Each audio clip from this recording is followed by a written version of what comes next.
Bien, empezamos a grabar, igual se sigue sumando gente, así que vamos a todos dar la bienvenida. Les quiero contar que vamos a cambiar la vista, que me pidieron que lo haga la gente que grabamos y demás. Vamos a usar... Bien, bien, bien.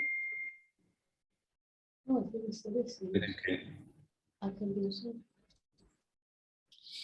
y mientras les voy contando que la idea es tener en nosotros un espacio hoy de la vida de la comunidad judía en Ucrania.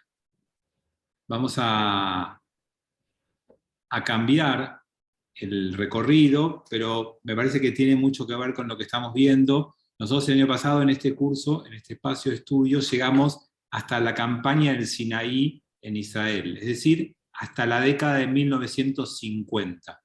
Esa campaña fue en 1956. Hasta ahí llegamos, vamos a retomar desde ahí la post-campaña del 56, la guerra de los 6 días y demás, y vamos a ir haciendo pivot como venimos haciendo, un poco en Israel y un poco en algún lugar de la comunidad judía del mundo.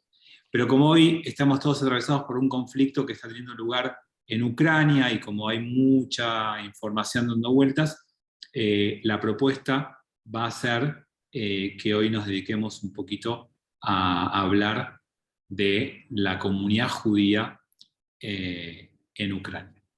Un breve recorrido, los puntos más importantes y cómo llega hasta el día de hoy la comunidad judía. Esa es la propuesta de nuestro encuentro de hoy. ¿Les parece bien? Como para estar un poquito en tema del día.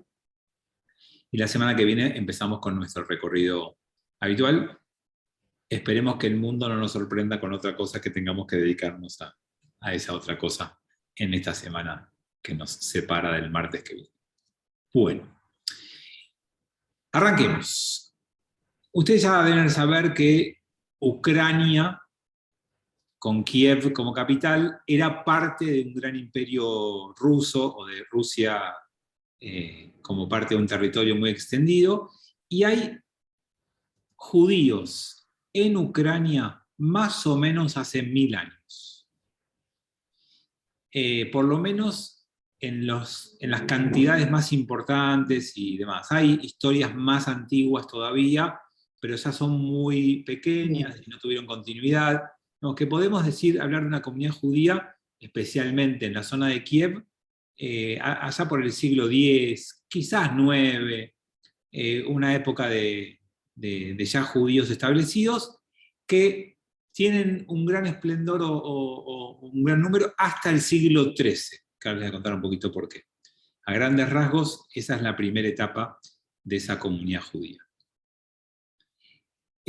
Por supuesto que algunos me van a decir, bueno, pero ¿cuántos judíos hay hoy en Ucrania?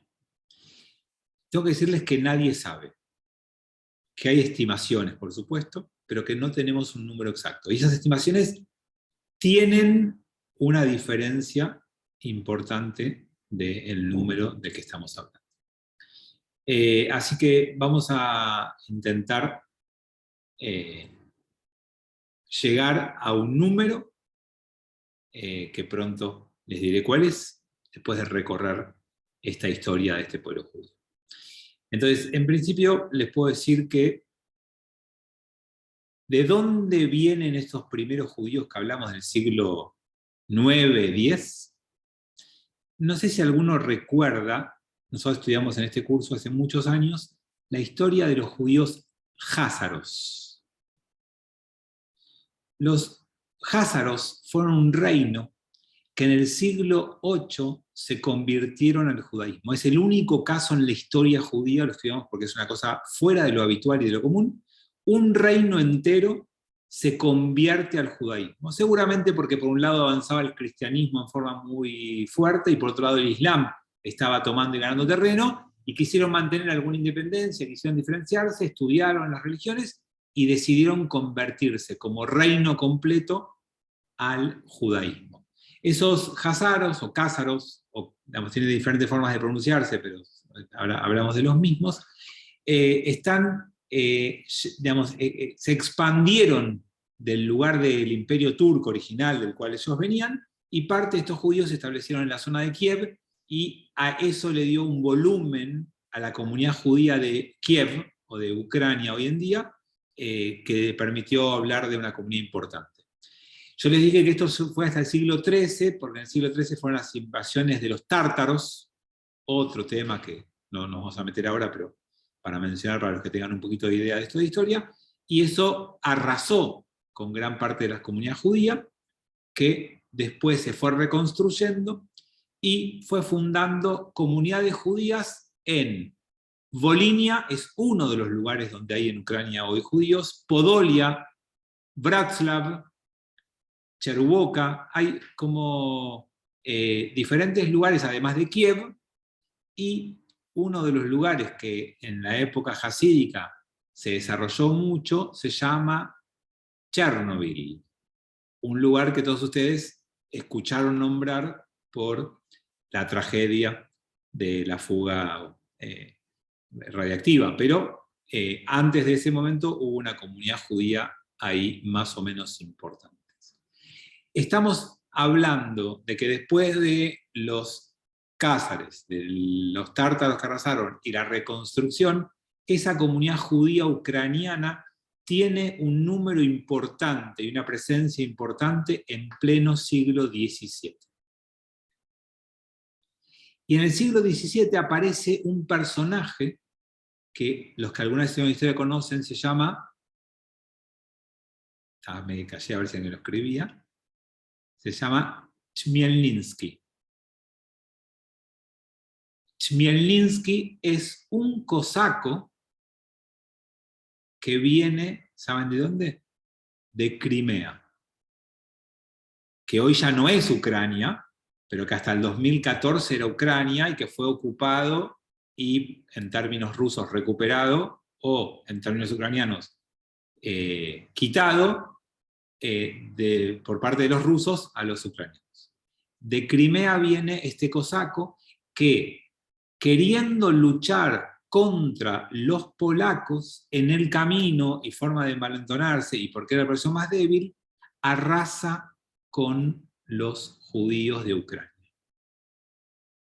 Las masacres de Chmielninski en estos años se calcula, depende de a quién le pregunten o depende de cómo lo miden, más o menos entre 15.000 y 30.000 judíos asesinados y unas 300 comunidades completamente destruidas.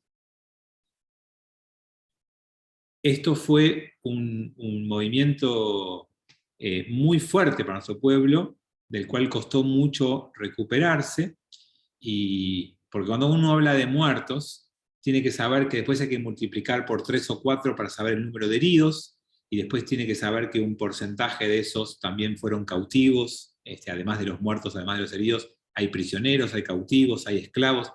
La tragedia siempre es mucho más grande que la del número de muertos.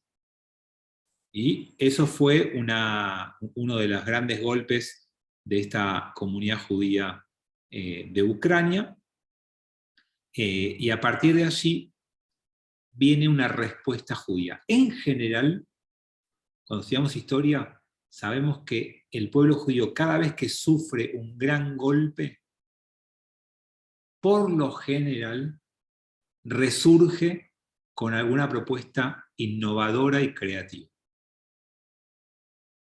Eso es algo que uno puede notar en casi toda su historia.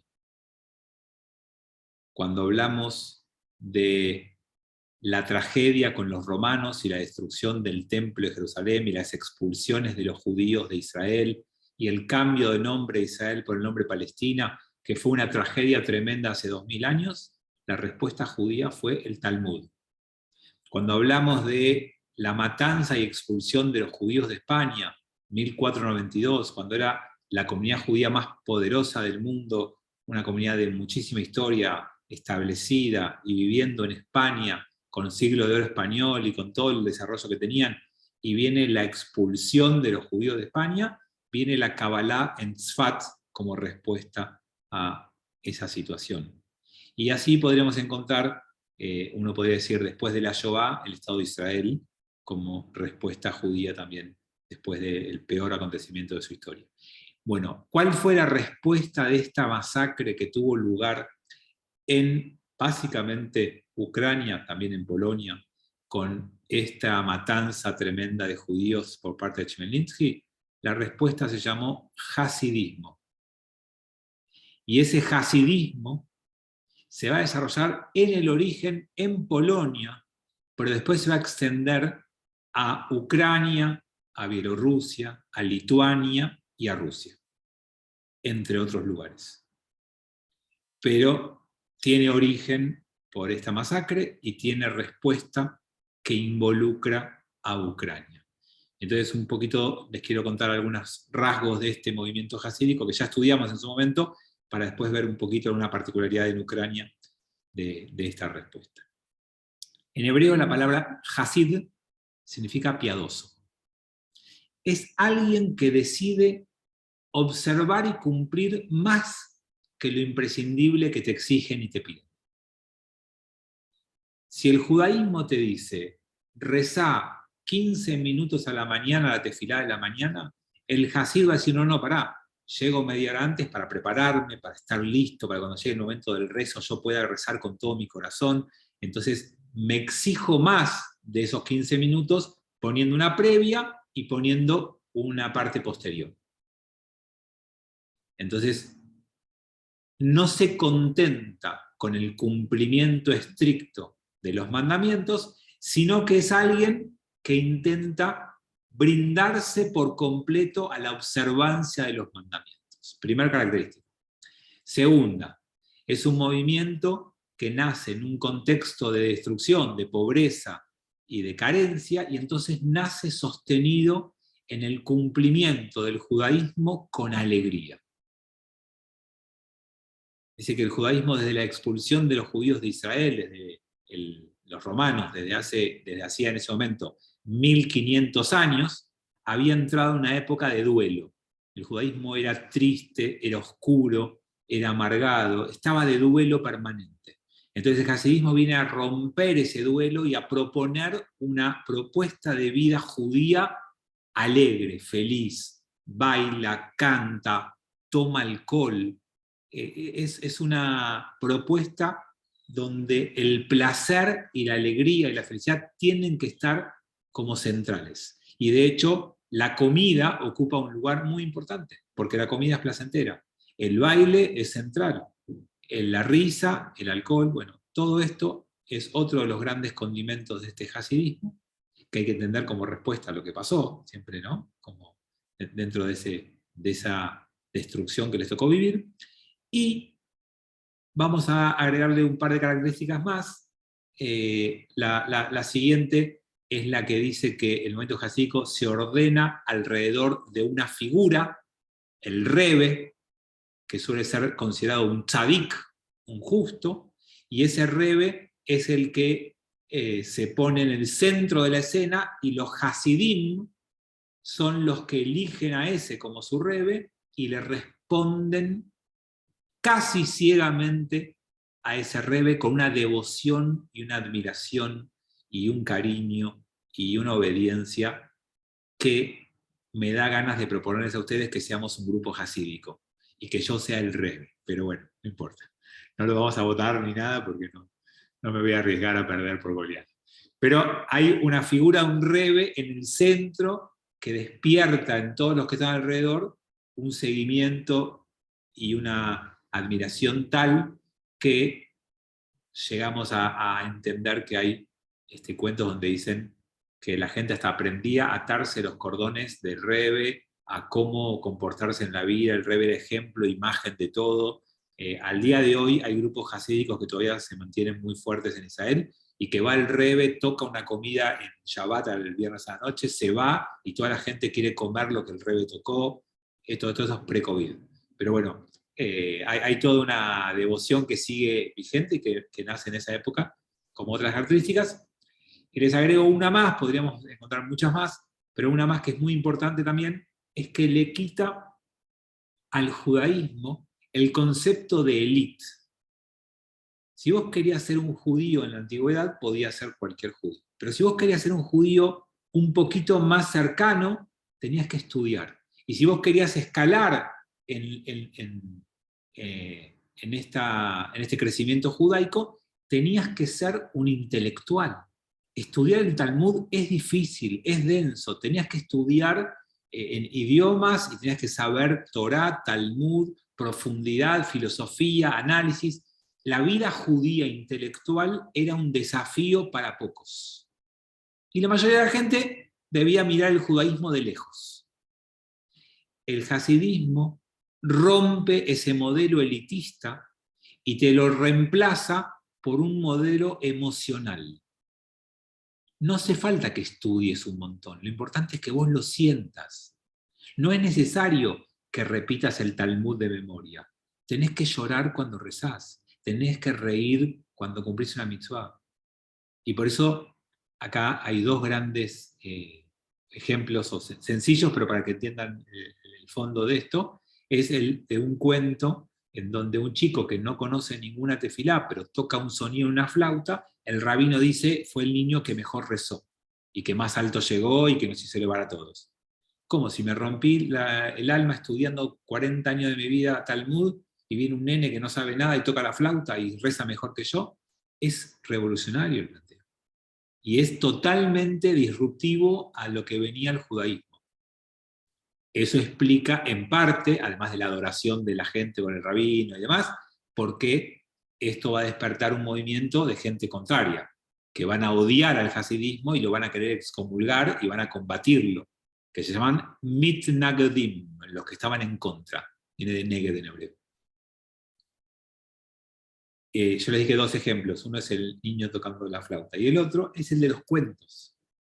¿Qué es un cuento hasídico? Es un cuento que tiene una profundidad en su enseñanza y mensaje excelente, pero es sencillo, lo puede entender cualquiera. No necesitas haber estudiado 40 años Talmud para entender un cuento hasídico. Y esa es una de las revoluciones que propone este movimiento hasídico, que va a tener como una de sus cunas a la Ucrania judía. Y que va a transformar y a cambiar el judaísmo, porque en esta Ucrania se va a consolidar ese movimiento, y ahí en países, en un país vecino que se llama Lituania, en una ciudad que se llama Vilna, va a nacer el movimiento que va a estar en contra de este movimiento hasídico, y nosotros tenemos en nuestro grupo un descendiente directo del general rabino, no general, comandante de los Mitnagdim, que se llamaba el Gaón de Vilna, y nuestro querido Samuel Hinich, es descendiente directo de este Gaón de Vilna, que fue uno de los que enfrentó a este hasidismo por las cosas que les conté recién, porque le quitaba academicidad al pueblo judío y lo vulgarizaba, porque ponía la figura del Rebbe con algo de honor, que ustedes lo ven hoy en las fotos, en las imágenes, vieron que las estampitas que tenemos de los Rebes es algo muy fuerte, porque creía que esto del alcohol, de la comida y del baile no era muy kasher, y por un motivo más que no les dije, pero es otro de las grandes características del movimiento hasídico, y con esto cierro el hasidismo, es que el movimiento hasídico es profundamente mesiánico. El movimiento hasídico espera la llegada del Mesías ahora, ya, en cualquier momento, y todo está girando en torno a esa pronta llegada de un Mesías. Y eso también es otra característica de este movimiento, y es otra de las cosas que va a molestar a los mitnagedim. ¿Por qué? Porque gran parte de los tzadikim, de los justos, de los rabanim, de los rebes, de los que conducían estos movimientos, siempre dejaban traslucir que ellos podían ser el Mesías. Sin decirlo, lo negaban, pero había algo en ellos que jugaba muy fuertemente en lo que lograban despertar en los demás. Yo no quiero decírselos a ustedes hoy, pero hay posibilidades serias de que Mashiach esté en una pantallita de las que estamos acá hoy reunidos. Después les voy a decir en cuál, pero no, que no salga de acá, que no trascienda. Acá Robert me pregunta si no esperamos todos la llegada del Mashiach. Sí, Robert, la diferencia central podría decirte que se resume en 2 puntos. El primero es que el mesiánico espera que sea ya concreto. El judaísmo clásico es una idea futuro, es una idea lejana, es una idea utópica, es un rumbo. En cambio, en el hasidismo es ahora, ya, puede ser que venga la semana que viene. Yo alguna vez les conté, en la época hasídica, la invitación a un casamiento podía decirte, si hasta el 14 de mayo no llega el Mesías, te espero en Lambro para el casamiento de Roberto Gianni, que se va a casar. No digamos cómo. Así que, Robert, una de las diferencias que tenemos tiene que ver con eso, con que es ya inminente, inmediato. Y la segunda es que es personificado 100%. Hay corrientes judías que lo vinculan a una era, a un tiempo, a una época, a algo más genérico. En cambio, el hasidismo está esperando a una persona concreta, a un rebe, que ocupe ese lugar y que nos saque de este mundo en que vivimos.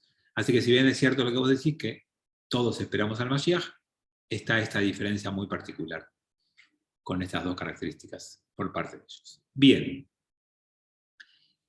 Entonces, esta proliferación del hasidismo, que fue fundado en el siglo XVIII por el Besht, el Rabbi Baal Shem Tov, así es como se conoce el nombre del fundador, el dueño de un buen nombre, Rabbi Baal Shem Tov, que es quien funda este movimiento.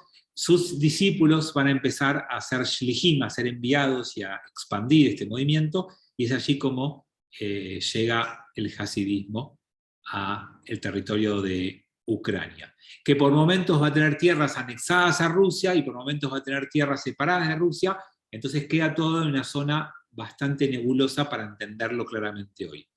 Pero esa zona que se anexa por momentos a Rusia y que por momentos no, y que pertenece a lo que hoy se llama Ucrania, es un lugar geográfico donde empiezan a concentrarse muchos judíos.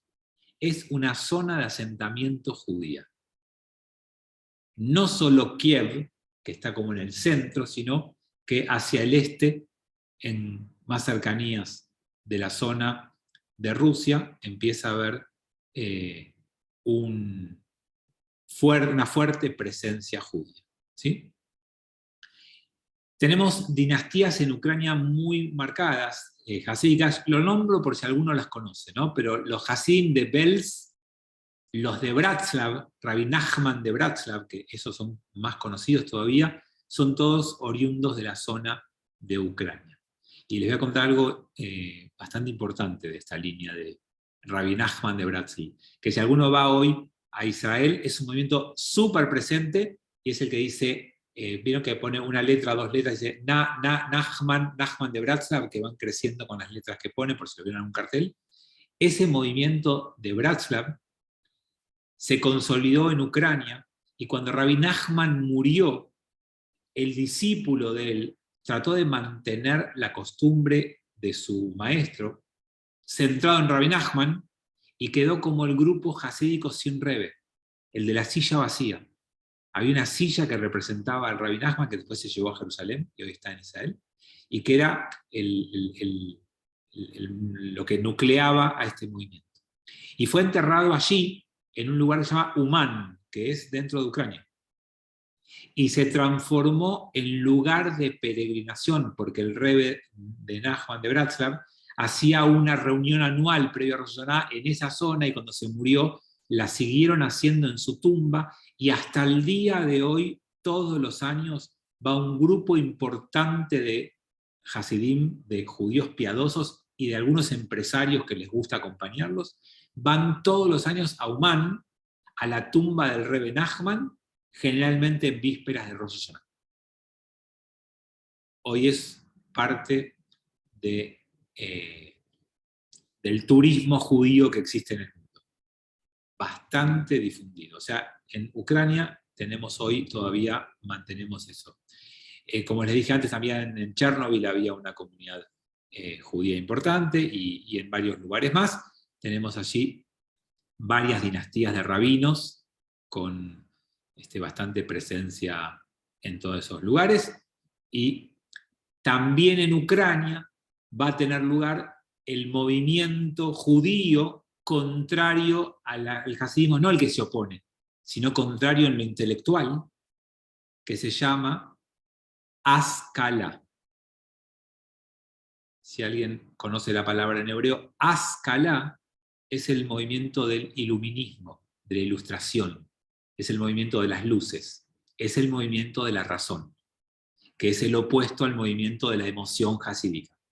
Y que la Haskalah es la versión judía de la ilustración, del iluminismo europeo, que tiene sus puntos álgidos, sus puntos de desarrollo con la Revolución Francesa, 1789, y con todo lo que empieza a pasar en el campo de la filosofía, y tiene su vertiente judía que nace en Alemania, pero que se expande y en parte a Ucrania, con presencia importante en Odessa. Otro lugar importante para la vida judía. Así que tenemos una versión del hasidismo en Ucrania y una versión de la ilustración judía, o Haskalah, también en Ucrania, con mucho desarrollo. Como les dije antes, Odessa es una de las metrópolis judías modernizadas de Ucrania. Estamos hablando ya del siglo XIX, ¿sí? Ya no del siglo XVIII, sino del siglo XIX. Bueno, todo esto llevó a diferentes movimientos migratorios y a diferentes crecimientos de la comunidad, pero sepan que esa comunidad se expandió y se desarrolló muchísimo, y ahora les voy a dar los números a los que vamos a llegar, y después vamos a hablar un poquito de la Shoah.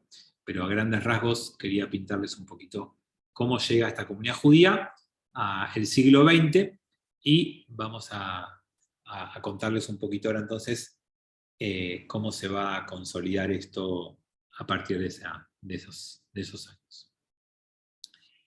En el siglo XIX empiezan los primeros disturbios, los primeros pogroms, las primeras persecuciones, las primeras acciones antijudías post-ilustración. Porque antes había también, pero a partir del iluminismo, la ilustración y lo que podía aparentar ser un cambio sustancial para la comunidad judía, empiezan de a poco algunos movimientos con algunos pogroms, primero más aislados. Obviamente pogrom es todo evento autoorganizado en contra de la comunidad judía, pero con convivencia de las autoridades locales, ¿sí? Un pogrom se conforma de un grupo de gente que aparentemente se levanta sola en contra de los judíos, pero que estuvo fogoneado, sostenido o armado por las autoridades locales, quienes cuando eso ocurre miran para otro lado o ayudan, pero no ayudan a los judíos, sino que ayudan a los que atacan a los judíos, ¿sí? Esa es como la definición más rápida que les puedo dar de pogrom, porque ya lo estudiamos en un momento, pero como se va sumando gente, o como algunos se puede haber olvidado, se los recuerdo. Pero en estos pogroms que empiezan en el siglo XIX, tienen epicentro en Rusia, tienen epicentro en Polonia, pero también, por supuesto, afectan a los judíos de Ucrania. Entonces ahí empiezan los primeros ataques que van a provocar disminuciones de la comunidad y emigraciones. Yo no sé quién de ustedes, pero puede ser que alguno de ustedes sea descendiente de judíos ucranianos que en parte se van a la tierra de Palestina, que después va a ser Israel, en parte se van a América del Norte, básicamente Estados Unidos y Canadá, y en parte vienen a América del Sur, algunos a la Argentina. Mira, tenemos a Ariel Davidov, que es descendiente de ucranianos. ¿Querés decirnos algo, Ari? ¿De tu ascendencia? Mi bisabuelo nació en Kiev y no sé desde qué puerto se escaparon en barco, iban a Palestina, Palestina rechazó el barco y terminaron en Egipto. Mi abuelo nació en Egipto y a los 3 o 4 años en Alejandría se vino para acá. Y tanto mi bisabuelo como mi abuelo como mi papá tienen mucha pinta de sefaradín. Y lo que vos contaste al principio de los sefaradín que se fueron a vivir a Ucrania me hizo pensar mucho. Lo que pasa es que nunca llegué más allá de mi bisabuelo. Sí, pero igual está bien lo que decís y gracias por contarlo, pero ojo que cuando estamos hablando del siglo XIX, tenemos los judíos de Constantinopla que están muy cerca de Ucrania y que también parte de esos judíos en algún momento de algún pogrom, algún ataque, también migraron para Ucrania y ahí tenés también una conexión con el mundo sefaradí. Ok, bárbaro. También podría ir por ahí, habría que estudiarlo un poquito más, no lo sabemos. Y seguramente por lo que decís, debe haber sido la época del Libro Blanco, si estamos hablando de 1936 en adelante, antes de la Segunda Guerra Mundial, debe haber sido esa época. Creo que antes incluso. Bueno, tenés que hacerlo porque las mayores restricciones para el ingreso a Palestina empezaron con el Libro Blanco. Puede ser que antes también había, pero menos estrictas. Me parece que fue antes, porque si no me equivoco, mi abuelo nació en 1903 en Egipto. ¿1900? 3. Ah, entonces estamos hablando de una época muy anterior. Sí. Ok. Porque mi papá es del 40 y mi abuelo nació en 1903 en Egipto, con lo cual mi bisabuelo debe haber nacido en 1860, una cosa así, se debe haber escapado para fin de siglo, supongo. Ok, bueno, entonces puede ser, pero tu abuelo hoy tendría 120 años. No me dan los cuentos. Sí, Mi puede ser. papá tiene 81, así que puede ser. O sea que lo tuvo a los 40, tu papá puede ser. Calculo que sí. Bueno, ok, bueno, interesante. Y acá Graciela también, Sarbonice, nos suma que tiene abuelos de ahí, tiene Hola, de Kiev y de Odessa. estoy en la clase de historia. ¿Estás, Graciela, para sumar algo más? No te veo acá en las imágenes, no veo todas las pantallas. Bueno, no. Está. Aníbal. Yo tengo Ahí está Graciela, perdón, perdón. Hola. Sí. Sí, no, mucho más para agregar no tengo, solamente que mi abuelo habrá nacido en 1890 y pico, en Kiev, y mi abuela de Odessa, y bueno, vinieron para Argentina en ese momento. Y unos hermanos de mi abuelo se fue para Palestina, y quedaron ahí separados y no se vieron 50 y pico de años. Wow. Hasta que se reencontraron. Mi papá vino de Lemberg, que hoy es Lviv, en Polonia, en ese momento. 36. Bueno, pero 1936. Lviv por momentos también fue parte de esta gran Ucrania. Hay momentos, depende. Claro. Pero él cuando eligió en el pasaporte familiar podía elegir ser de Alemania o ser de Polonia. Alemania no. ¿Y qué eligió? O austro-húngaro. ¿Y qué Polonia. eligió? ¿Cómo se equivocó? Polonia. O no, sí, depende. Sí, bueno. Depende del momento ¿Qué histórico. sé yo? Sí, sí, tal cual. Bueno, ¿y Aníbal qué querés decir? En mi caso, no sé si se escucha, yo soy Gersón, Jorge. Sí. Jorge Gersonsky, bueno, de Gersón. No sé si es una comunidad que la tenés registrada, es muy importante por lo que he visto. Mirá, ¿y quién venía de ahí? Bueno, llegó mi abuelo y mi papá nació en 1903, también lo trajeron de chiquito, a los 2 años, creo. Mirá. Pero eran todos de Gersón, una familia importante, muy grande. Ok, o sea que tenemos varios acá, descendientes de ucranianos. Aníbal, ¿qué querés decir? Ucranianos. Mi bisabuelo materno vino a fines del siglo XIX con su primera esposa e hijos de allá de Ucrania. Su esposa se enfermó y la familia le mandó una sobrina para que la ayude, que después se convirtió en mi bisabuela. Llegó a tener 14 hijos en Basavilbaso. Mi abuelo ya nació acá en Argentina. Mi abuela llegó en los 20, también de Ucrania, de Podolia, y hay en internet, buscando con paciencia, están las listas de los barcos y en las listas de los barcos están los pasajeros. O sea que si se ponen a buscar, van a encontrar, ya sabiendo el barco a través de los apellidos, existían lo que ellos llaman los ship breeders, que eran las personas que habían viajado juntos en un barco y que después, tantos meses, y después generalmente iban al mismo pueblo, todo, generaban relación de familia prácticamente, y se puede rastrear a través de los apellidos, se puede rastrear dónde están, cómo vinieron, cuándo llegó el barco, en qué momento del puerto llegó, cuántas familias vinieron, de dónde, etcétera, etcétera. Es una tarea lleva un rato, pero es muy interesante. Buenísimo. Lo recomiendo para que quiera saber sus raíces. Gracias, Aníbal. Y dejo 5 minutos más porque no creo que se me termine sin que veamos si alguien más quiere decir algo. No, pero estás muteado. Te pasaba lo mismo cuando quería hablar Silvia, que estaba muteada. Tenés que desmutearte para poder hablar. Y lo tienen que hacer ustedes. Yo no lo puedo hacer desde acá.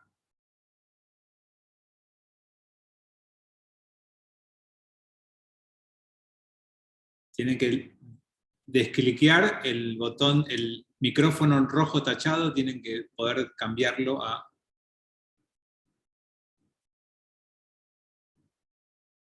No, me parece que lo que hicieron fue cortar. Bueno, les cuento un poquito más sobre estas cosas. Vino la Revolución Rusa. Cuando llegó la Revolución Rusa empezaron a haber bastantes complicaciones en cuanto a los asesinatos. Se crea la República Popular de Ucrania y ahí hay, en los primeros años del comunismo, entre 35.000 y 50.000 asesinatos de judíos en Ucrania.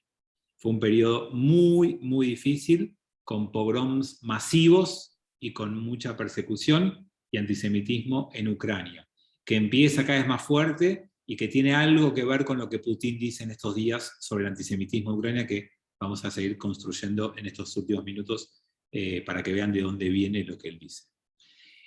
Se establece la Unión Soviética, y dentro de la Unión Soviética, Ucrania es parte de la Unión Soviética y Crimea también es parte de la Unión Soviética. Se declara en Crimea una república autónoma y entonces se aprueba una moción para que se reubique a los judíos de Ucrania y de Bielorrusia todos en Crimea.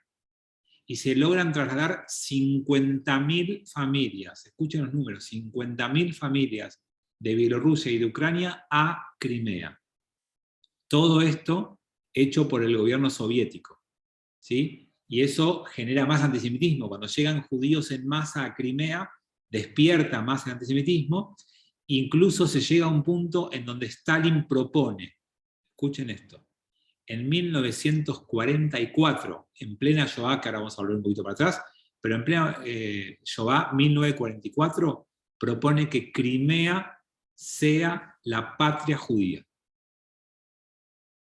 No prosperó, no llegó a nada, pero eso para que vean el lugar que tenía Crimea en la concepción de las repúblicas socialistas soviéticas previas a la Segunda Guerra Mundial. Bueno, nos metemos en la Segunda Guerra Mundial. Ustedes saben que Alemania era aliada de Rusia, o de la Unión Soviética, que está incluida Ucrania, hasta mediados del 41. A mediados del 41, Alemania, Hitler, el nazismo, le declara la guerra a la Unión Soviética y en ese momento invade la Unión Soviética, obviamente vía Ucrania. Entonces, los primeros pogroms más fuertes se provocan en Ucrania en los meses de junio y julio del 41. Hay ciudades que pertenecen a Polonia, a Ucrania Occidental, alguien hablaba antes de Lviv, o como se decía antes, Lvov, como se pronunciaba antiguamente. Esa zona fue una de las más masacradas en estos primeros ataques. Les tengo que contar algo que estudiamos el año pasado, que tiene que ver con cómo fueron los ataques de los nazis en este primer ataque, que es los últimos 6 meses del 41. Todavía no estaba la decisión de la solución final, ni estaba en los campos de la muerte. Lo que esos 6 meses implicó son los pelotones de fusilamiento. El sistema de Hitler de esos primeros 6 meses de invasión a la Unión Soviética era matar a los judíos con fusilamiento. Y eso fue lo que tuvo lugar en Ucrania. Entonces en Ucrania fueron masacrados con fusilamientos una cantidad enorme de judíos por estas invasiones de los nazis sobre la Unión Soviética. Los nacionalistas ucranianos atacaron a los judíos junto con los alemanes. Y esta es la segunda pintura del nazismo de Ucrania, que todavía hoy lo van a escuchar a Putin hablando de él. Esto es lo que fue en parte la historia. Por supuesto que como pasó en Polonia, ¿vieron? Cuando los nazis en Polonia fueron contra los judíos, los polacos antisemitas aprovecharon y ayudaron, y hicieron incluso más que los nazis mismos en algunas situaciones. Lo mismo pasó en Ucrania. Tenemos varias masacres durante la Shoah en Ucrania. La más conocida se llama Babi Yar. No sé si escucharon o vieron en el museo de Yad Vashem, que es el museo de la Shoah en Israel.